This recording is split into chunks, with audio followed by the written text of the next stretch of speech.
बात है 1857 की, जब एक शख्स ने अपने कौम के दबे कुचले लोगों को उठाने की कोशिश की और आज इल्म के शक्ल में लोगों को सैराब कर रहे हैं और दुनिया के बड़े से बड़े यूनिवर्सिटी में उनका नाम आता है।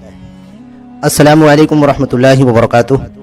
मोहतरम नाज़रीन, आज हम बात करेंगे देश के सबसे बड़े यूनिवर्सिटी अलीगढ़ मुस्लिम यूनिवर्सिटी के बारे में। अगर आपको ये कहानी पूरी सुननी है तो इस वीडियो में बने रहें। अगर हमारे चैनल पर नए हैं तो हमारे चैनल को सब्सक्राइब कर दे, बेल आइकन के बटन को प्रेस कर दे ताकि आपको हमारी हर नई वीडियो को नोटिफिकेशन मिल जाए। और फेसबुक, इंस्टाग्राम वगैरह पर देखते हैं तो हमें फॉलो ज़रूर कर लें। अस्सलामु अलैकुम वरहमतुल्लाहि वबरकातुह। बिस्मिल्लाहिर्रहमानिर्रहीम। ये बात है 1857 की, जब एक शख्स दिल्ली की गलियों में खड़ा मुसलमानों की लाशों के ढेर को देख रहे थे। मुगलिया हुकूमत ख़त्म हो चुकी थी। 5000 से ज़्यादा उलमाए कराम को फांसी पर लटका दिया गया था। ऐसा लग रहा था जैसे अब इस देश में मुसलमानों का खात्मा हो चुका है। तभी उसकी नज़र ज़मीन पर पड़े एक कागज़ के टुकड़े पर पड़ती है जिस पर लिखा था इक़रा बिस्मि रब्बिकल लज़ी खलक़। तर्जुमा है, पढ़ अपने रब के नाम से जिसने तुझे पैदा किया है। वो शख्स उस जले हुए कागज़ के टुकड़े को जेब में रखता है और अपने साथी से कहता है, देश आज़ाद होने वाला है। मैं भारत में सबसे बड़ा तालीमी इदारा कायम करने वाला हूँ।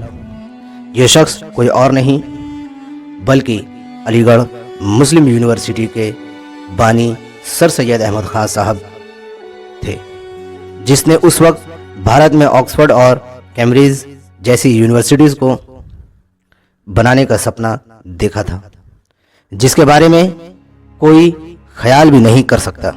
इस यूनिवर्सिटी की तंसीब का मकसद भारत में ऐसे लोगों को पैदा करना है जो अंग्रेजी सोच विचार का मुकाबला कर सके, जो अंग्रेज़ों की आंखों में आंखें डालकर कह सके भारत हमारा देश है, भारत हमारा है। अलीगढ़ मुस्लिम यूनिवर्सिटी की स्थापना साल 1875 में हुआ। दरअसल दरसतुल उलूम नामी एक छोटे से मदरसे से हुई जो बाद में मोहम्मदन एंग्लो ओरिएंटल कॉलेज में बदल गया। अंग्रेज के लिए सिर्फ एक स्कूल था, लेकिन सर सैयद अहमद खान इसे क्रांति का बीज मानते थे। 1857 के बाद हालात ऐसे नहीं थे कि मुसलमान खुलेआम ब्रिटेन सरकार का मुखालफत कर सके। ऐसे में एक ऐसे संस्था की ज़रूरत थी जिससे निकलने वालों की ज़ाहिरी तो अंग्रेज़ों जैसी हो, लेकिन उनके दिल हिंदुस्तान के लिए धड़कते हों। सर सैयद अहमद खान इस विश्वविद्यालय की स्थापना के लिए कुछ भी कर सकते थे। उन्होंने इसके लिए अंग्रेज़ों से मदद लेने से भी इनकार नहीं किया। वो तवाइफों के कोठे पर गए। उन्होंने गली कूचों में झोली फैलाकर इस यूनिवर्सिटी के लिए चंदा मांगा। पैसा इकट्ठा करने के लिए सड़क पर नाटक दिखाए, हर तरह की जिल्लतें बर्दाश्त की, लेकिन वो इस यूनिवर्सिटी की स्थापना से कम पर राज़ी नहीं हुए। एक बार चंदा मांगने गए तो किसी शख्स ने उनके सामने अपना जूता फेंकते हुए कहा, यह तुम्हारी औकात है। उन्होंने उस जूते को उठाया और झोले में रख लिया। घर गए, पॉलिश की और उसे बाज़ार में बेच दिया। बाज़ार में बेचकर चंदे की रसीद उसके पते पर भेज दी। उन्होंने आवाम से अपील की कि अगर वो 10 पैसा भी चंदा कर सकते हो तो इस यूनिवर्सिटी को चंदा दें। सर सैयद साहब ने बादशाह से लेकर फ़कीर का कोई दरवाज़ा बाकी न रखा जहां वो मदद मांगने की नहीं गए। इस यूनिवर्सिटी को सबसे ज़्यादा चंदा मीर उस्मान अली ने दिया था। 5 टन सोना दान करने वाले मीर उस्मान अली ने इस कॉलेज को तकरीबन 5 लाख रुपये का चंदा दिए थे। पटियाला के राजा महेंद्र सिंह बहादुर और बनारस के शंभू नारायण ने इस कॉलेज की 60 हज़ार से तकरीबन मदद की थी। सर सैयद राजा महेंद्र सिंह बहादुर से चंदा लेने बाराबंकी के जज इकबाल अली के साथ खुद पटियाला गए थे। 1920 जब इस कॉलेज को यूनिवर्सिटी का दर्जा दिया गया तो महमूदाबाद के राजा मोहम्मद खान ने इस यूनिवर्सिटी को लाखों रुपए दान किए। उन्होंने इस कॉलेज को यूनिवर्सिटी में बदलने के लिए अपनी पूरी ताकत लगा दी थी। यही वजह है कि जब 1920 में इसे यूनिवर्सिटी का दर्जा मिला तो राजा महमूदाबाद को अलीगढ़ मुस्लिम यूनिवर्सिटी का पहला वाइस चांसलर बनाया गया। के पैसों से ही अलीगढ़ मुस्लिम यूनिवर्सिटी का तकरीबन 193 बीघा ज़मीन खरीदी गई थी। अंग्रेज खान साहब के कॉलेज बनाने के ख्वाब को मजाक समझते थे। उन्हें लगता था कि ये चंद सालों का खुमार है जो जल्द ही ख़त्म हो जाएगा। लेकिन जब खान साहब ने इस कॉलेज की बुनियाद रखने के लिए अंग्रेज़ गवर्नर लॉर्ड लिटिन को बुलाया तो सबके होश उड़ गए। किसी को यकीन नहीं हो रहा था कि एक मुसलमान ने समाज के दबे कुचले लोगों से एक एक रुपया लेकर भारत के सबसे बड़े कॉलेज की स्थापना कर दी थी। 1857 के विद्रोह के बाद इस यूनिवर्सिटी की स्थापना मुसलमानों की सबसे बड़ी कामयाबी थी। अंग्रेजों को अगर अंदाज़ा होता कि आगे चलकर इस यूनिवर्सिटी में बैठकर ब्रिटिश साम्राज्य को ख़त्म करने की पटकथा लिखी जाएगी तो वो कभी इसे स्थापित होने नहीं देते। इसी यूनिवर्सिटी के प्रांगण में बैठकर ही मुसलमानों ने खिलाफत आंदोलन से लेकर असहयोग आंदोलन के मंसूबे तैयार किए। अलीगढ़ मुस्लिम यूनिवर्सिटी ने मौलाना हसरत मोहानी, डॉक्टर जाकिर हुसैन, मौलाना शौकत अली, मौलाना मोहम्मद अली जौहर खान, अब्दुल गफ्फार खान, राजा महेंद्र प्रताप, सैफुद्दीन कुचनू, रफ़ी अहमद किदवई, हकीम अजमल खान, शिबली नोमानी जैसे क्रांतिकारी पैदा किए जिन्होंने हिंदुस्तान की आज़ादी में निर्णायक भूमिका निभाई। इनकलाब जिंदाबाद का नारा देने वाले हसरत मोहानी अलीगढ़ मुस्लिम यूनिवर्सिटी के छात्र थे। अपनी स्थापना से कुछ ही सालों के बाद अलीगढ़ से निकले छात्र ब्रिटिश सरकार के बड़े पदों तक पहुंचने लगे।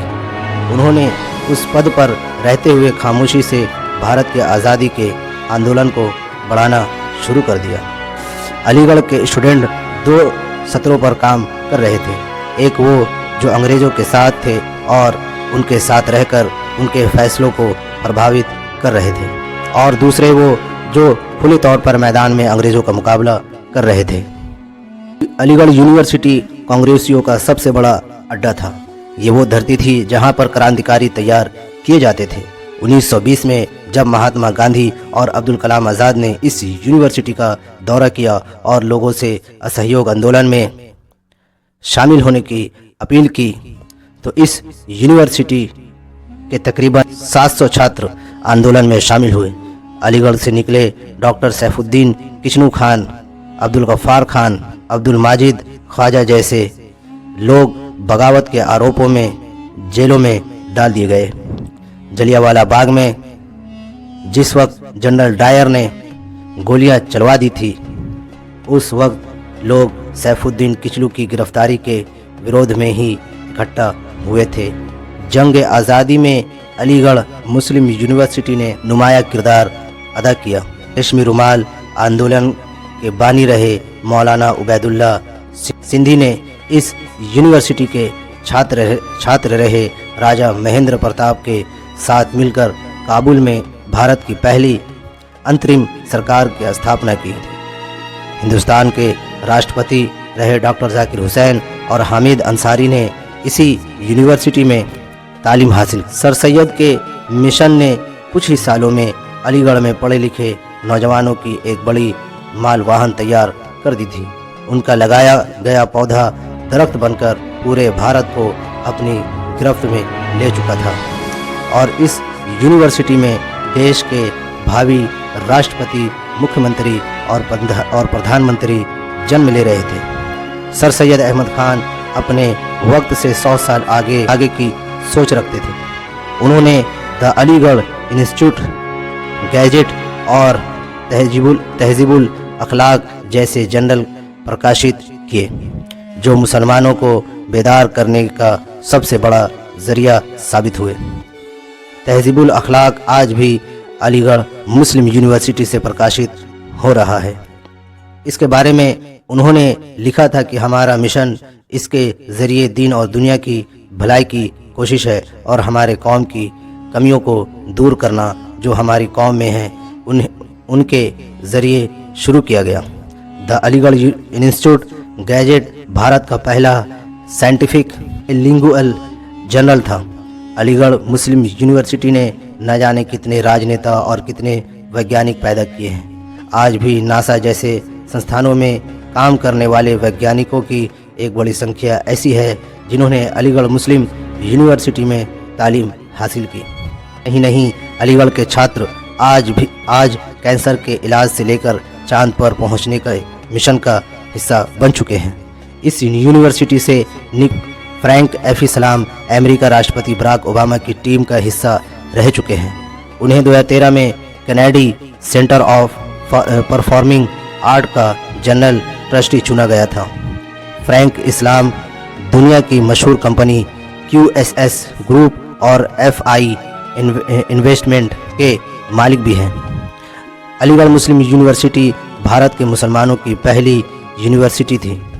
सर सैयद अहमद खान साहब द्वारा स्थापित की गई इस यूनिवर्सिटी ने पूरे हिंदुस्तान में इनकलाब पैदा कर दिया था। यही वजह है कि महात्मा गांधी सर सैयद अहमद खान को शिक्षा जगत का पैगंबर कहते थे। अल्लामा इकबाल ने कभी सर सैयद के बारे में लिखा था कि सर सैयद की ज़ात बुलंद थी, बड़ी हमेशा थी। अफसोस कि मुसलमानों को वैसा फिर कोई रहनुमा नहीं मिला। अलीगढ़ यूनिवर्सिटी ने उस वक्त मेडिकल कॉलेज, इंजीनियरिंग कॉलेज और टेक्नोलॉजी सेंटर स्थापित किए जब भारत में इसकी तादाद न के बराबर थी।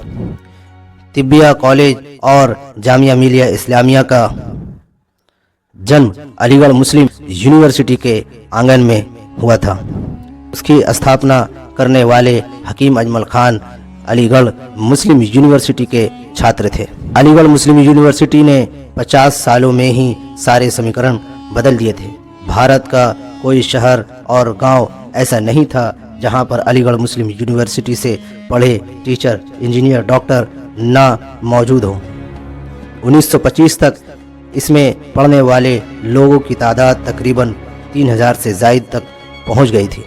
भारत के मेडिकल सिस्टम को मजबूत बनाने में अलीगढ़ मुस्लिम यूनिवर्सिटी के योगदान को कभी भुलाया नहीं जा सकता। इस यूनिवर्सिटी ने हिंदुस्तान को लाखों डॉक्टर, सर्जन, कार्डियोलॉजिस्ट और मेडिकल एक्सपर्ट दिए जिन्होंने मेडिकल इंडस्ट्री को बदल कर रख दिया। आज भी दुनिया में सबसे अधिक एंजियोप्लास्टी और एंजियोग्राफी करने का रिकॉर्ड अलीगढ़ यूनिवर्सिटी के छात्र डॉक्टर अशोक सेठ के नाम है। अलीगढ़ यूनिवर्सिटी जिसकी स्थापना लगभग 30 लाख रुपए से हुई, आज उसकी देखरेख में हर साल 1000 करोड़ खर्च होते हैं। इसे भारत के सबसे बेहतरीन शिक्षण संस्थान होने का खिताब भी दिया जा चुका है। अलीगढ़ यूनिवर्सिटी में 300 से अधिक विषयों की शिक्षा दी जाती है और इसमें काम करने वाले लोगों की संख्या तकरीबन 5000 से अधिक है। 1155 एकड़ में फैली ये यूनिवर्सिटी आज पूरी आबोताब के साथ भारत को अपनी कथा सुना रही है। वैसे अलीगढ़ मुस्लिम यूनिवर्सिटी के बारे में आप क्या सोचते हैं? कमेंट बॉक्स में कमेंट करके ज़रूर बताएं। वीडियो अच्छी लगे तो वीडियो को लाइक करें और हमारे चैनल को सब्सक्राइब कर दें। जज़ाकल्लाहु खैर।